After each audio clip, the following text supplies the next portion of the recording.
This is Calvin the bold elder. He is shaped like a barrel.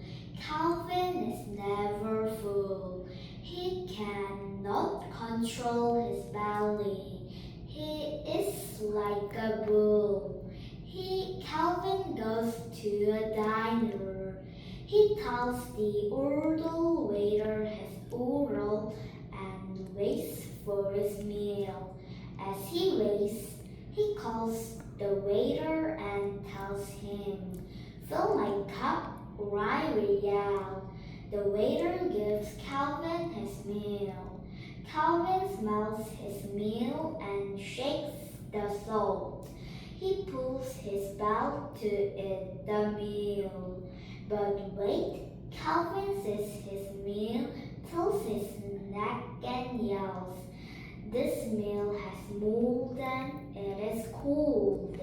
"Cancel my order," yells Calvin. Calvin throws the meal at the wall. The waiter says the meal. "You are false. It was just a small leaf." "Go home, Calvin. You are fat and mean."